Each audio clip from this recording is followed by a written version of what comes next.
You see, even if they're very young, the way you attract the very young is this. You don't give them philosophy, you don't ask them to do GCS, they're too young at this age of 5 or 7. At that age, what you do is you give them stories, narration. Colorful stories of courage and valor and honesty and truthfulness and standing by and family values through stories. This is the best way to first draw them towards the idea of religion, because stories will catch their attention and they fall in love with the storytelling. Look, storytelling is the only way you present these broad ideas to the very young. You start like that.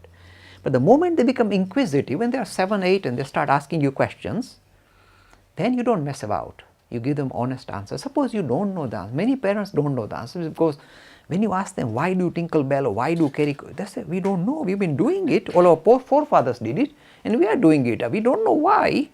Oh dear. In that case, don't try and fob off your children, means give them some kind of silly answers, because they will catch you out. They are very sharp. Don't underestimate the modern youngsters. They will know that you don't know the answer and you are making it up, and they will not follow you anymore.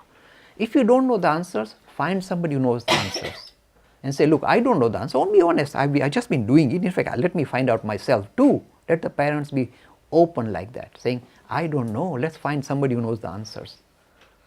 And this is the honest way of making sure your youth are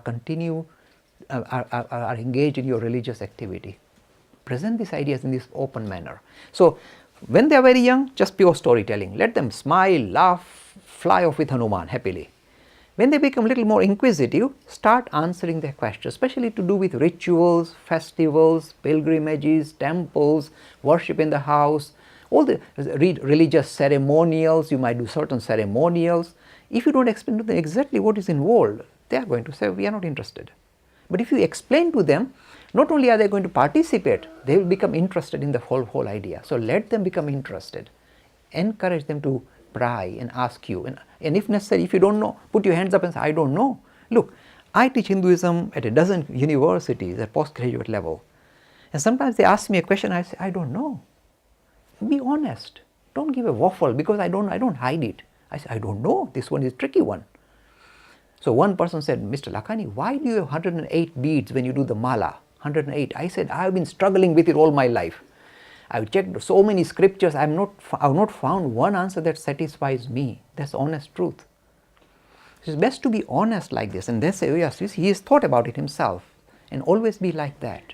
So this is the approach you should adopt in order to make sure the young, very young, the 5-year, 7-year, the 14-year-old, 12-year-old, and the 17, 18 years are attracted and engaged in your enterprise. Okay, so I'm progressing. So we discovered this law of karma, and we see the power of this law of karma. It puts us in charge of our destiny.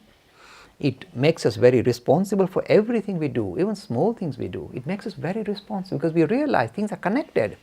And everything we set into motion has a habit of coming and catching up with me. So I'll be very careful. So in a way, it allows us to lead very focused life. Remember what I said about dharma. Trying to make sense of our human condition. This is what is the whole idea. Now, in the process of trying to make sense of the world that we live in, trying to understand what is the world that we live in depth, in that process we hit, if you like, this idea of God. So God comes as a feature of allowing us to make sense of the world that we live in. This is how God appears in the story of Hinduism. See, it's unusual, but we recognize that we have conjured him up in order for us to address our human condition. It's best to be honest like that. Then you can relate to if you like, to religion in a rational manner.